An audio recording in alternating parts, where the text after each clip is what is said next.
Greetings and salutations from the southern tropics of Michigan. I'm Jordan the IT guy, and today let's chat about PowerShell variables. Last time, we talked a little bit about the different types of PowerShell versions that were out there and how to learn things going forward. Additionally, at the very end of our video, we went and showed how to open up PowerShell and how to type in a variable, which we didn't talk too much about at the time, in order to find out information about the current PowerShell session that we were in. Today we're going to take a little bit deeper dive into that, as well as kind of explain what a variable really is and how we can assign and create our own. Without further ado, let's go ahead and jump over to our demo VM. In this week's demo, I'm going to be using a Windows 11 virtual machine running PowerShell 5.1. For anybody who's never heard the concept of a variable before, other than outside of maybe algebra, it is the exact same thing as what it is in algebra. It is a concept or a placeholder which holds some value. Okay. Now, more specifically, when it comes to the context of PowerShell, is it's not just necessarily some value like a number or a letter or anything like that. It holds an object. Okay. Next week, we'll talk a little bit more about what that means in detail. But for the purpose of this, it is a thing which holds an object. It's a placeholder item, essentially. Okay.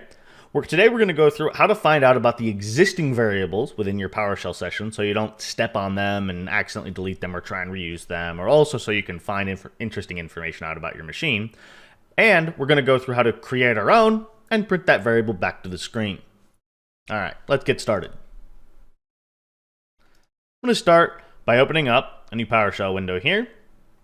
I'm going to start by proving out that this is still PowerShell version 5.1, because as you can see, when we went from Windows 10 to 11, we get a different default background.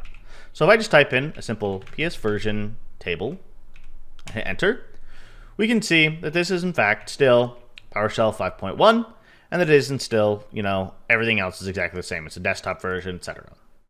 Now, how did I know off the top of my head, other than, looking it up online or whatever, that this happened to be a variable that I could call? And how do I even know that this is a variable when it comes to PowerShell?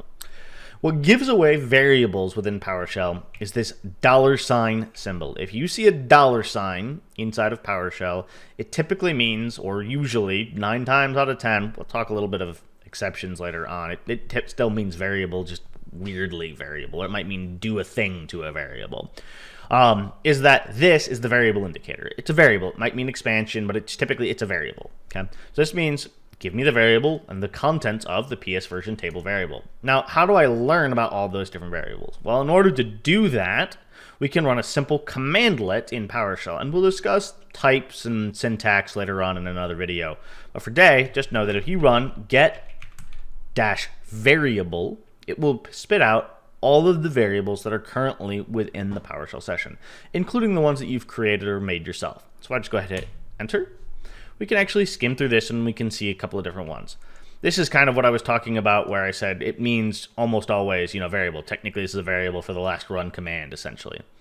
So if we scroll on down here, we can find that there's other variables like home, host, information preference, input, all kinds of things and context around the session that we're running within. If we scroll down here, we'll even see the PS version table is in that list. Okay. Now, what if we want to create our own variable? I'm going to run a simple CLS here to clear the screen. You can also write clear screen, doesn't matter, in order to get this cleared up. Now, what if I want to create my own variable? Maybe I want to create the typical hello world. If you've ever done anything with programming, you've heard that joke before, right? So I could do something like $hi space equals space quotes hello world. And if I hit enter, that will create a PowerShell variable that is called hi, that when run or when called returns hello world. And if I run get variable, we'll in fact see, if we scroll up here, that we now have a variable called hi with a value of hello world.